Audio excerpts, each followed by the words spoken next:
Boa noite, bom dia, boa tarde. Sou o pastor Sérgio, estamos retomando o nosso vídeo, né? Falamos no último vídeo sobre a questão da restauração dos nossos relacionamentos diante da crise. Vimos, né, a importância que temos de não subestimar os problemas, as dificuldades. Falamos sobre a tomada de consciência que devemos ter da aliança, do compromisso, e também da crise que ela existe. Falamos dos tipos de crise, falamos também que a crise ela pode ser uma grande oportunidade para que a gente reúna meios, né, de solução de problemas, né, de harmonia.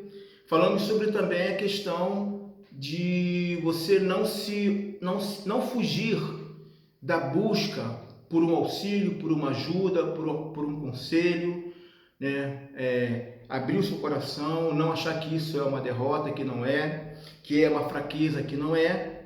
E então, continuando nesse mesmo propósito, falando sobre as dificuldades, as crises que enfrentamos, a gente vai ver agora algumas coisas que a gente pode amenizar, a gente pode dirimir e até mesmo sanar muitas dessas dificuldades quando nós mesmos tomamos algumas posições de acordo com o ensinamento da palavra de Deus, de acordo com aquilo que a Bíblia nos ensina.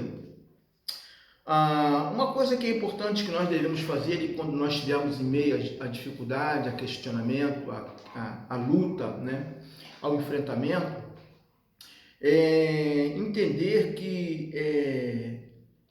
nós não devemos,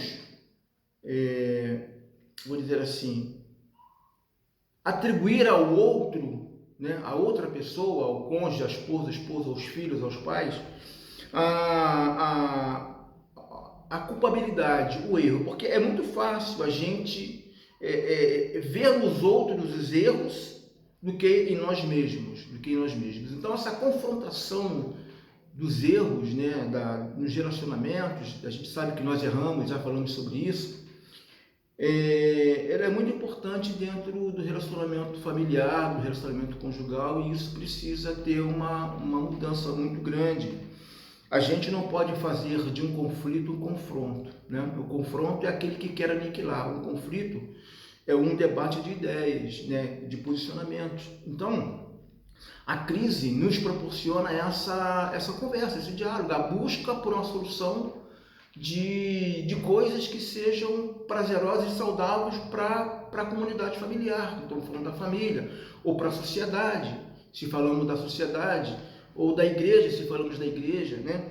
Então, a gente não pode ficar apontando ou acusando os outros de ser o causador do problema, né? Os erros dos outros. Isso já começou no Éden.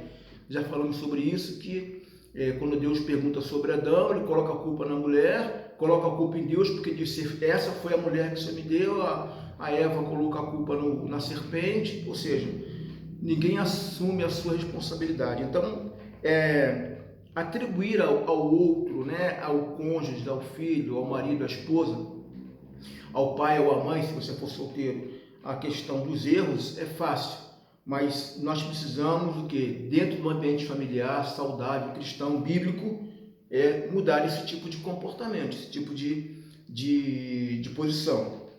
Não, então, eu sei que não é fácil a gente admitir os nossos erros, né? Isso aí é uma grande, vamos dizer assim, uma grande dificuldade nossa que nós temos pelo nosso egoísmo, nosso orgulho, aquele que ficou ferido, aquele que foi magoado, geralmente quer retribuir com uma dose maior daquele dolo sofrido, mas nós precisamos admitir que erramos. E essa mudança de pensamento é a base para que haja uma reconciliação, para que haja uma restauração nesse relacionamento conturbado, se porventura existe essa perturbação, né? E isso, o que é isso aqui? Isso aí é a ação do próprio Espírito Santo de Deus na vida daquele que humildemente contribui ou quer contribuir para a harmonia, para a restauração. Então, quando você entende que você também comete erros e tem dificuldades, e você cede, né, na busca de um entendimento, isso é uma forma de, então, é um caminho que deve ser tomado para que haja, vamos dizer assim, uma restauração, né, uma aproximação, para que haja uma harmonia dentro da família e dos relacionamentos interpessoais em todas as áreas, né? A segunda coisa que é importante, que eu queria também trazer aqui para a gente, nesse papo família aqui, para a gente entender como que nós podemos aproveitar e momentos de crise, dificuldade, ou sair dela se estivermos nela, ou evitar para não entrarmos, é a questão do perdão. Perdão é uma palavra difícil, é difícil de ser praticado, de ser exercido, porque na verdade é uma capacidade divina, né?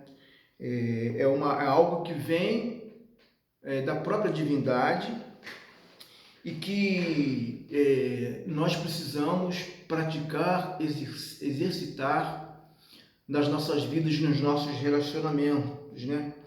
Em Tiago 1,20 diz que a ira não produz a justiça de Deus, né? E nós, qual é o nosso problema quando nós somos afetados? Nós tendemos à vingança, né? Se a esposa, ou o esposo, o filho, ou o pai sofrer um dano, ele quer se vingar, ele quer dar o troco maior do que aquela ofensa sofrida. Então, muitas das vezes, nesse processo de vingança, há muitos desvios de conduta, há muitos desvios porque você acaba praticamente se igualando àquele agressor, né? Você comete os mesmos erros que ele cometeu, às vezes até piores, dependendo da situação. Quando aquela parte que nós falamos da aliança, que deve ser intocável, for atingida, pode haver uma quebra, pode haver um confronto, né? Pode haver uma quebra, porque o confronto aniquila um ou outro, né? Então pode haver uma quebra realmente dessa harmonia. Então, novamente, nós aprendemos por meio de Jesus Cristo, por meio da palavra de Deus, que nós devemos sim perdoar o outro, né? Jesus disse isso na cruz, né? Que nós devemos perdoar. Perdoa-lhes, ó Pai, porque eles não sabem o que fazem. E o mesmo Espírito que eu falei anterior, que nos capacita a reconhecer os nossos erros, para que a gente seja, vamos dizer assim, o caminho da solução do problema e o canal de comunicação da restauração das crises, esse mesmo Espírito também que nos dá a capacidade de liberar perdão. Quem libera perdão, irmãos, o perdão ele tem uma característica divina de não só curar a gente, né, de tirar da gente pesos, né, tirar da gente dores, né? Para quem perdoa, ele fica mais leve, ele fica mais saudável, ele fica mais feliz. E também ele tem a característica de libertação, porque quando você está preso àquela situação, você fica como que escravizado àquele pensamento, àquela atitude sofrida, então você fica amarrado, como que, e o perdão tem essa característica de dar a você leveza, libertação, liberdade, né? Então é isso que Deus fez por nós, quando Ele nos perdoou, Ele nos deu leveza, Ele levou sobre Ele as nossas enfermidades, né? O castigo que estava direcionado para nós, Ele tomou para si, o peso que estava direcionado para nós, Ele nos perdoou, tomou para si, e nós somos então felizes, sentimos essa harmonia, essa paz. Então, Ele é libertador, Ele é galardoador, ele acaba com a força destrutiva, né, de si próprio e também das outras pessoas. Então, perdoar mutuamente dentro do casamento é uma arma poderosa, poderosíssima, divina de Deus, para acabar de vez com as confrontações e também com as desarmonias, com as crises matrimoniais, do casamento, de relacionamentos. Então, é difícil, uma tarefa que não é fácil, né? Não é fácil perdoar. Uma coisa que é importante, às vezes as pessoas querem entrar no caminho de um relacionamento, por exemplo, vamos dizer assim, do relacionamento social, no trabalho, na igreja. Se há algum conflito entre dois irmãos, não deve haver, mas se há, uma terceira pessoa que entra nessa comunicação, em vez de ajudar, muitas das vezes ela atrapalha. Se nenhum dos dois que estiver nesse campo de conflito procurarem ajuda, procurarem essa terceira pessoa tem que ficar no lugar dela. Ela tem que respeitar o tempo e a situação para que ambas procurem esse contato, esse relacionamento, essa harmonia, né? Esse perdoar um ao outro, essa conversa. E não adianta dizer que o tempo é senhor da razão, que o tempo não cura nada. Devemos sim procurar canais, né, de comunicação, de aproximação, para que haja então a reaproximação, o perdão, né, e que a graça de Deus então flua de forma maravilhosa nos relacionamentos. Então cuidado, ao invés de você querer ajudar, você pode estar atrapalhando, a não ser que as pessoas procurem ajuda, né, que nós falamos num vídeo anterior.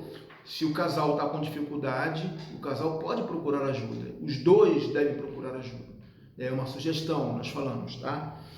E a outra forma, e outro ponto interessante, para que então a gente consiga dirimir essa questão da crise nos relacionamentos,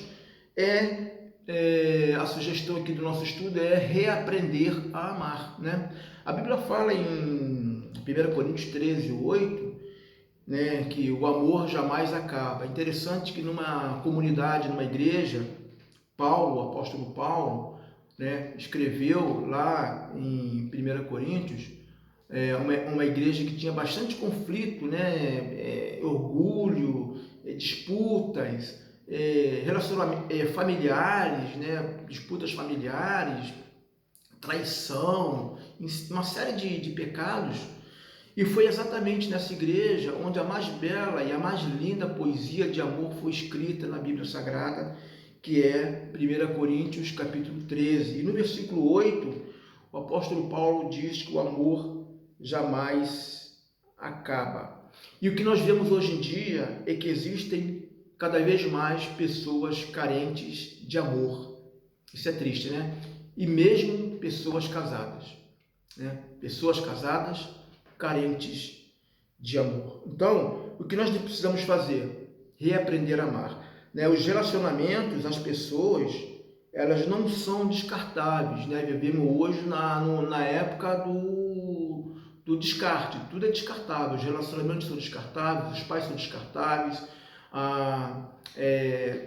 tudo nós jogamos fora, né? Mas pessoas não são assim, né? Pessoas não são descartáveis e nós não conseguimos viver felizes em detrimento um do outro. Deus nos criou seres relacionais, né? Assim como o próprio Deus também se relaciona com a gente. Então, o que nós precisamos fazer é procurar mecanismos de conversa, de diálogo, de amor, de aproximação, de perdão, né? O verdadeiro amor vai além de ilusões, de pressão, da mesmice, né? Então, a gente tem que reaprender, voltar ao primeiro amor, né?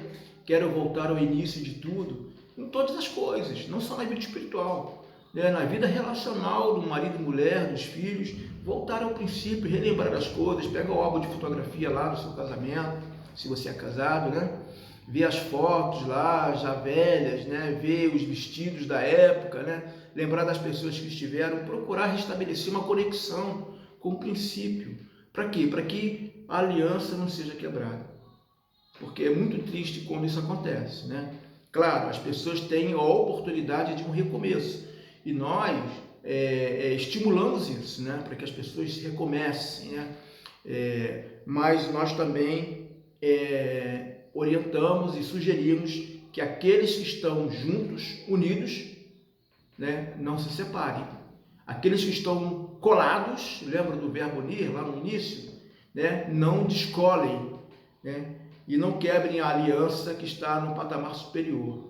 Quando eu falei da aliança no patamar superior e os relacionamentos aqui no patamar mais horizontal, eu estava fazendo uma referência à divindade, a Deus, né? Nós temos relacionamentos vertical com Deus e relacionamentos horizontais com as pessoas, com os nossos próximos. Isso está implícito nos 10 mandamentos, no decálogo, né? Os 4 primeiros mandamentos se referem ao relacionamento com Deus e os 6 mandamentos seguintes se referem aos relacionamentos laterais ou horizontais, né?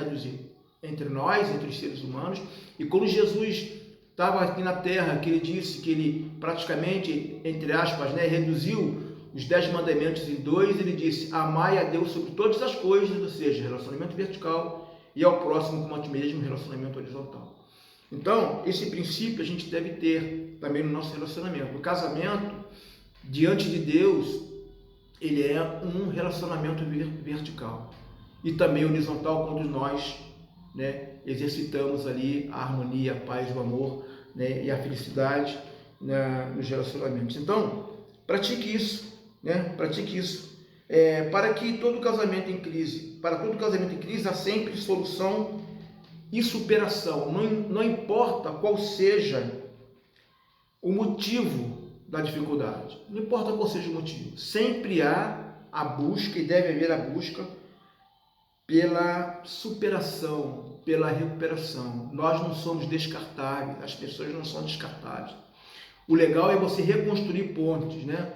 É você reconstruir caminhos de conexão, né? A gente sempre fala, as pessoas atiram pedra em você, a gente constrói pontes, não muros, né? Não vamos construir muros com essas pedras, mas pontes para a gente criar um meio de contato, de comunicação, de aproximação, e de harmonia. É importante demais nós reconhecermos que estamos passando pela dificuldade e não recusar e não deixar de pedir socorro, porque muitas das vezes, se você tivesse pedido socorro, muitos dos problemas teriam sido sanados, porque às vezes a pessoa preparada, ela vai te dar um caminho, uma orientação que muitas das vezes nós, dentro de um conflito, dentro de uma crise, não conseguimos ver, não conseguimos, nossos olhos ficam fechados.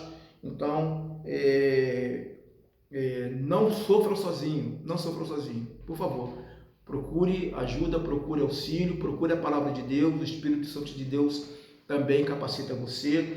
E quando eu falei sobre a questão da crise, né, que ela pode ser um perigo para a destruição, mas ela também pode ser um caminho para a oportunidade, eu quero deixar um versículo bíblico aqui na palavra de Deus, que está no livro de Efésios, capítulo 5, versículos 15 e 16. O livro de Efésios é muito interessante, aqui é um compêndio de evangelismo, de teologia. Paulo ensina muitas coisas aqui sobre o relacionamento com Deus, né? Tudo para a glória de Deus, relacionamentos interpessoais, né? Família, o trato com as autoridades, né? Então é um livro muito bom que eu sugiro que você leia. São apenas 6 capítulos, bem fácil, você lê rapidinho, praticamente em metade de um dia, ou talvez em 2 horas você já lê, depois você pode reler várias vezes, porque ele tem ensinamentos extraordinários para os nossos relacionamentos. Ele fala assim, no capítulo 5, no versículo 15 e 16, portanto, vede prudentemente como andais, não como nécios, mas e sim como sábios, remindo o tempo, porque os dias são maus. E o 17, por esta razão, não vos torneis insensatos, mas procurai compreender qual a vontade do Senhor, que lá em Romanos, capítulo 12, vai dizer que é boa, perfeita e agradável. Então, Paulo fala o seguinte, eu queria chamar a atenção para bem rapidamente, ele vai dizer, remindo o tempo, porque os dias são maus. Remir o tempo é aproveitar as oportunidades, né? O tempo é hoje, o tempo é urgente, é o kairos, ele passa, é rápido. Então, Paulo aqui, quando ele fala portanto, ele está se referindo a um texto anterior, né? A um contexto anterior. Ele fala sobre nós termos luz, né, e andar como filhos da luz, viver pela luz, manifestar a luz, né? E ele fala assim: desperta o teu que dorme, você está dormindo. Então, portanto, seja prudente, seja ativo, seja corajoso, não seja nécio, não deixe as coisas passarem, não deixe as oportunidades se perderem, mas aproveite as oportunidades, reme o tempo. Porque os dias são maus, hoje vivemos dias maus, dias terríveis, né? Cada vez mais uma notícia pior que a outra, nos atemorizando, nos trancando, parece que querem dominar nossa mente, querem nos controlar como robôs. Isso é muito perigoso em outras questões aí, que a gente não pode falar aqui agora, mas poderemos outro dia conversar. Mas o Paulo está dizendo: aproveita as oportunidades para você solucionar seu problema, para você se aproximar de Deus, para você estudar a palavra de Deus, aumentar o seu conhecimento, se perdoar, evangelizar, crescer na graça. É o que o Paulo está dizendo para nós. Então, eu fico com essa palavra de Deus para você, para mim também, que o Senhor Deus possa abençoar a sua família, abençoar os nossos relacionamentos interpessoais, para que a gente possa crescer, né? Nos dê a capacidade, a unção do Espírito, para a gente continuar amando, perdoando, buscando ajuda, principalmente na palavra de Deus e também sob a égide do Espírito Santo. Eu quero orar por você, Senhor Deus e Pai. Muito obrigado, Pai querido, por esta oportunidade, tempo, um pequeno tempo que passamos com os meus amigos e meus irmãos neste Papo Família. Que o Teu Santo Espírito possa inundar o nosso coração de alegria, de harmonia, de perdão, e que nós sejamos levados pelo Teu Espírito a aprender a amar, a perdoar, a aproveitar as oportunidades, a remir o tempo com sabedoria, com prudência, para estarmos sempre felizes, alegres na Sua presença. Abençoe todas as nossas famílias, perdoe os nossos pecados. Nos oramos no nome santo do Senhor Jesus. Amém. Deus abençoe você, Deus abençoe a sua família. Não deixe de, por favor, deixar um joinha ali no nosso vídeo e também compartilhar com seus amigos e deixar seu comentário, né? Você pode deixar aí o seu comentário também lá no YouTube, tá? Deus abençoe você. Fique na paz do Senhor Jesus.